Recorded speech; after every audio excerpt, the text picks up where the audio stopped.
este tema. Les agradezco a todas y a todos su presencia. La presentación se basa en un estudio de caso, es una investigación que se está trabajando de un proyecto que está activo en la zona fronteriza de México. Es la frontera que se encuentra entre México y Estados Unidos, particularmente en el estado de Chihuahua. Este proyecto que se está trabajando tiene la particularidad de trabajar con infancias y adolescencias.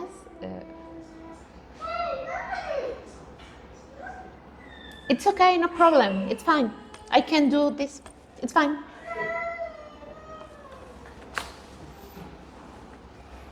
It's no problem.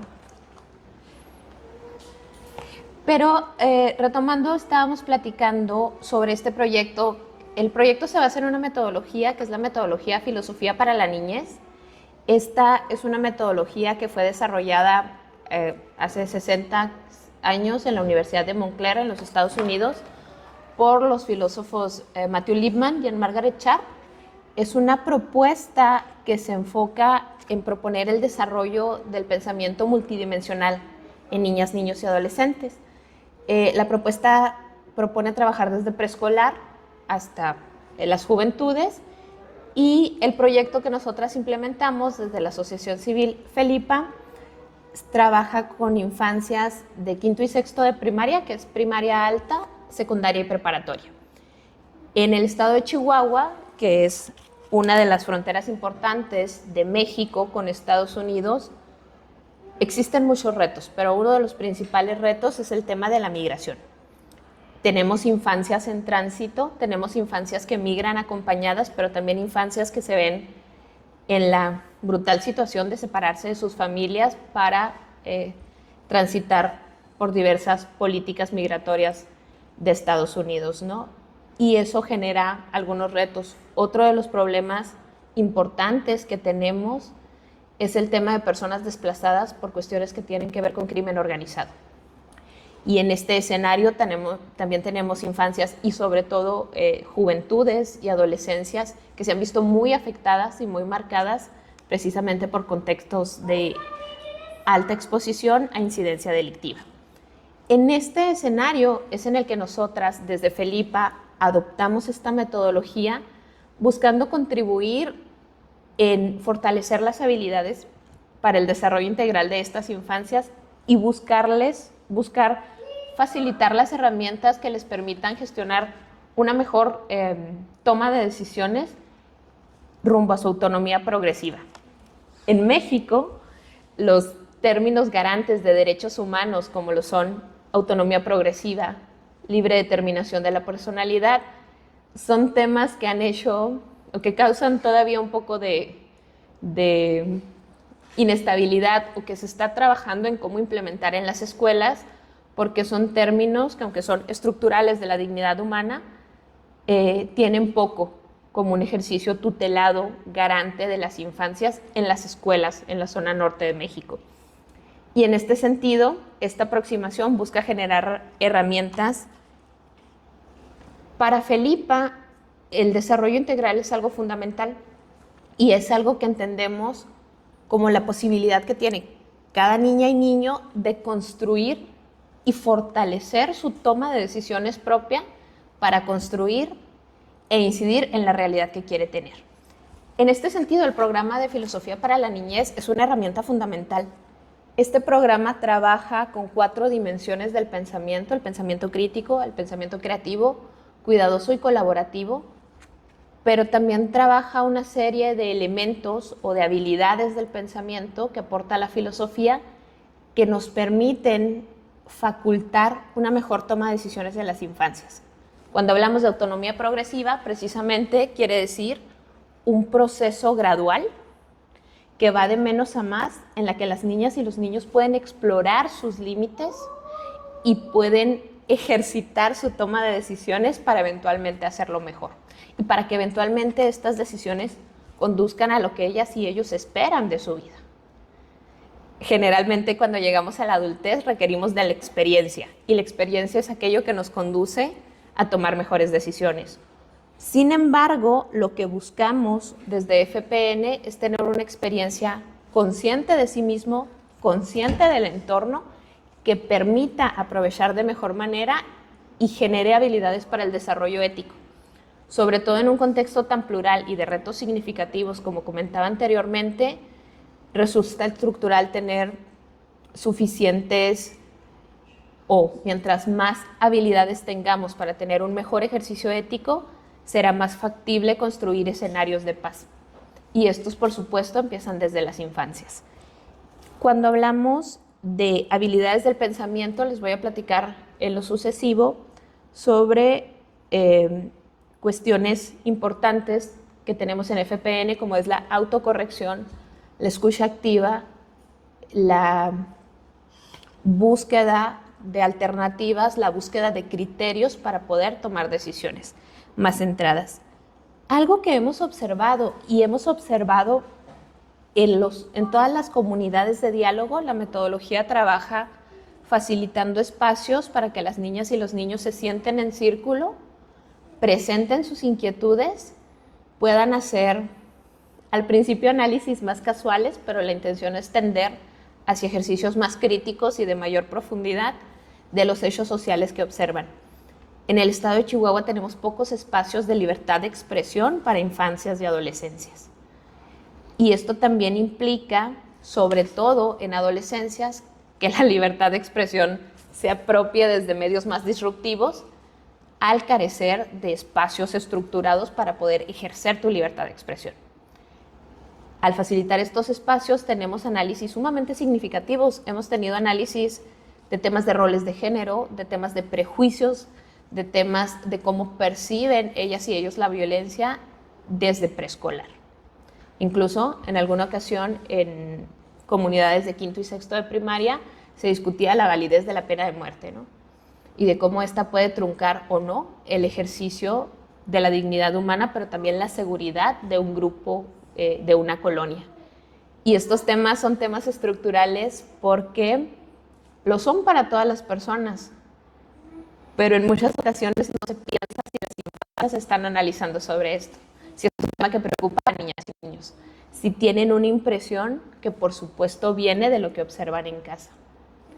A través de estas comunidades de diálogo nos hemos percatado, bueno, mi propuesta es que existen por lo menos 3 dimensiones fundamentales al tener en cuenta en el desarrollo de las infancias desde una perspectiva de pensamiento crítico.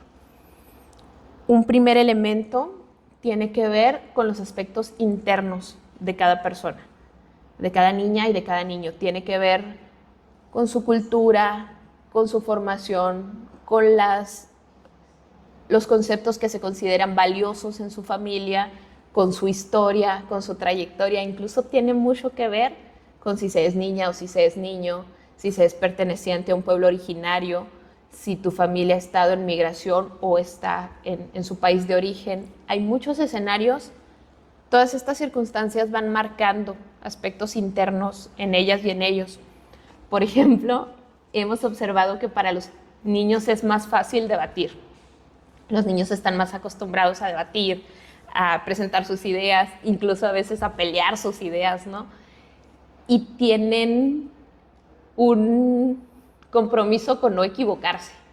A los niños les cuesta mucho sentir que hablaron mal o que dijeron algo incorrecto en una comunidad de diálogo. Y en este sentido, un espacio seguro como laboratorio de opiniones les permite equivocarse sin ningún problema. Baja la tensión de tener que hacerlo siempre bien y de tener que estar en mejor posición que el otro compañero para poder construir un análisis y poder aprender de lo que el otro vive. Y en el caso de las niñas nos hemos percatado que a ellas les cuesta más participar. Por ejemplo, en FPN levantamos la mano para dar los turnos. Con frecuencia los niños se arrebatan la palabra, pasan de uno a otro y a las niñas les cuesta mucho más expresar sus ideas en el grupo. O lo hacen y lo hacen buscando la opinión de la maestra y buscando la opinión de la facilitadora para saber si están bien. Ellas esperan su turno, levantan la mano y esperan su turno hasta que la facilitadora les dé la opinión. Esto para nosotros es un tema interesante porque uno de los ejercicios para facultar la toma de decisiones o para ver qué tanto nivel de empoderamiento hay tiene que ver con el uso de la voz. Cuando logramos nivelar el uso de la voz, y eso no quiere decir que todas opinen lo mismo, eso quiere decir que tanto ellas como ellos se sientan en libertad de opinar, de expresar lo que sienten y expresar sus consideraciones y expresarlas gradualmente basadas en mejores razones. Es decir, expresarlas en base a argumentos, expresarlas en base a argumentos cada vez con una estructura lógica sustentada mejor, y también aprendan a escuchar. Es fundamental para nosotras que ellas y ellos aprendan a escuchar, que ellos aprendan a escucharlas y ellas aprendan que su participación es valiosa. Este es solo un ejemplo, hay muchos escenarios que se relacionan con cómo los aspectos internos de la persona limitan o impulsan el desarrollo de la agencia personal. Otro de los cuales es la relación que se establece con su contexto. Las niñas y los niños crecen en circunstancias muy diferentes, en cuestiones sociales, en escenarios de carencias o de accesos a oportunidades muy diferentes, pero también en cuestiones políticas diferentes. Pensamos que las niñas y los niños no tienen un escenario de interacción política, pero vayan a un preescolar y vean El Receso, a ver si no lo es. O las sociedades de alumnos, o a partir de quinto de primaria se observa mucho el tema de la popularidad y de los liderazgos en las escuelas. Esa es una interacción política, pero usualmente no se faculta ni se ofrecen las herramientas a las infancias para que esto pueda aprovecharse de alguna manera determinada. Y las relaciones que se establecen con los contextos marcan en gran medida las interacciones humanas que tenemos. Es decir, en México, por ejemplo, se piensa que con frecuencia las personas que proceden de pueblos originarios suelen ser calladas, suelen ser muy reservadas y suelen ser introvertidas. Esto no es así si ves una comunidad rarámuri, que es uno de los pueblos mayoritarios en el estado en el que yo participo, son joviales y son bromistas y están interactuando. Pero la discriminación estructural pone muchas barreras. La discriminación estructural marca silencios. Y entonces cuando vemos la interacción política, es muy frecuente que haya silencios en las poblaciones que han sufrido discriminación estructural, porque socialmente están empujadas a que mientras más reservadas les es menos violenta la interacción. Esto con el tema de infancias ha sido también interesante. Tenemos algunas comunidades de diálogo, la gran mayoría, en las que participan niñas y niños de culturas muy diferentes. Entonces, es significativo cómo ellas se percatan de que hay otros niños que viven la vida diferente. Por ejemplo, un tema recurrente es el tema de la herbolaria o los saberes tradicionales. Los niños indígenas, cuando hablamos de cómo nos cuidamos, cómo cuidamos el pueblo, cómo nos curamos, ellos hablan de hierbas, hablan de sueños, hablan de recuperación estructural del cuerpo, y los niños mestizos hablan de pastillas y hablan de ir al doctor y hablan de tu pediatra. Y es muy significativo escucharlos intercambiar opiniones porque la otra cultura no se imagina que eso pueda funcionar. El tener apertura a escenarios culturales diferentes, en un espacio seguro, en un espacio que no es violento o que no censura una perspectiva diferente, nos permite reducir de manera natural la discriminación. Y eso es fundamental en las infancias, porque si ellas y ellos desarrollan una mayor apertura a ideas y cosmovisiones diferentes, reducimos incluso el acoso escolar. Reducimos incluso las violencias y podemos trabajar en que haya ciudadanas y ciudadanos con una mayor apertura plural y no únicamente con una reacción de rechazo a lo que es sumamente diferente a mi participación. Un tercer elemento que a mí me parece todo un escenario, la tercera dimensión que quiero compartirles, tiene que ver con la forma en la que comunicamos. Ya hablé de los escenarios internos. Hablé de los escenarios sociales, pero también un tercer elemento es cómo yo comunico mis intereses y lo que siento. Con las niñas y niños este tema también es estructural, porque resulta muy retador para ellas y ellos expresar sus intereses, sobre todo para quienes han vivido en familias que no están acostumbradas a ponerles a consideración cuestiones. Hay familias en las que se dan dinámicas más de diálogo, pero hay familias en las que hay un poder hegemónico que dice cómo son las cosas y todos vamos hacia allá. Y en este sentido, el tema de capacidades internas se ve limitado cuando no puedo comunicarlas, cuando se me ocurren muchas cosas pero no sé cómo decirlas, o cuando me quedo con sensaciones reprimidas y a los 3 días digo, debí haber dicho esto, ¿cómo no estoy de nuevo en esa situación? Ya expresé tal cosa. El que las personas tengan las habilidades suficientes para expresar lo que quieren comunicar es algo muy importante. En alguna ocasión una niña nos compartió una analogía y ella estaba tratando de dar su opinión sobre la preservación de los bosques y batallaba, era reiterado que batallaba y se ponía nerviosa y se molestaba y entonces menos podía expresar y era un círculo poco virtuoso. Y ella nos decía, es que lo que me pasa es que las cosas se oyen muy bien en mi cabeza, pero no se acomodan al salir de mi boca. Y esa frase fue muy significativa porque a mí también me pasa bastante, pero tener una estructura coherente para poder comunicar lo que quieres expresar reduce mucha presión al momento del manejo de tus emociones. Y eso es muy importante para las niñas y los niños.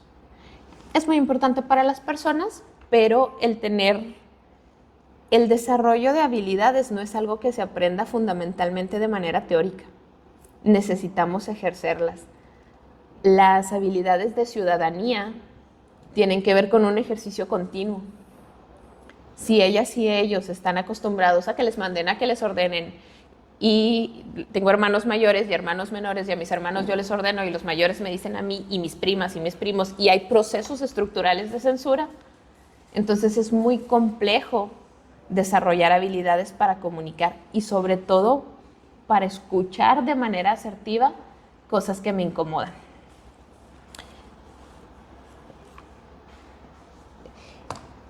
Estos son algunos de los hallazgos que hemos encontrado también con el ejercicio de la comunicación.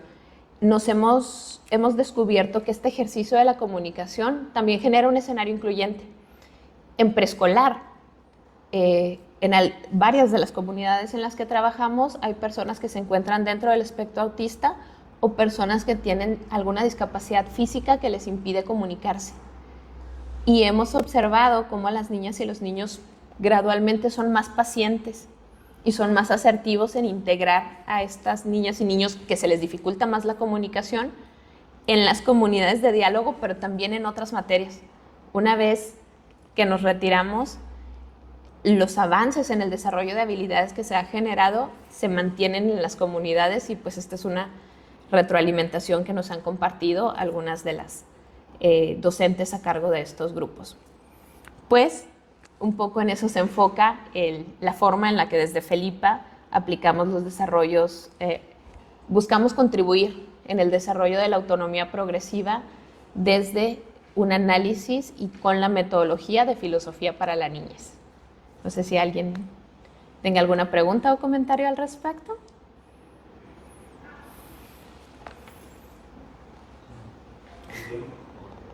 Pues estamos así justo en el tiempo. Yo creo que más bien podríamos ser muy breves y cerrar. Pues lo que comentabas sobre la menor participación de niñas es curioso porque yo llevo un podcast y luego busco a entrevistados y entrevistadas y las mujeres siempre me hacen muchísimas más preguntas antes de aceptar la invitación. Nos ponen antes, no sé qué, o sea, son más cuidadosas a la hora de exponerse a un diálogo público. O sea que creo que esto todavía está en las mujeres en el mismo lugar. Creo que quizá podría coincidir, ¿no? Eso hace un poco de sentido con lo que estaba tratando de compartir. Sí, felicidades. Muchísimas gracias. Pues muchísimas gracias. Agradezco mucho su escucha, agradezco mucho su el que me hayan acompañado en este día y pues estoy a sus órdenes.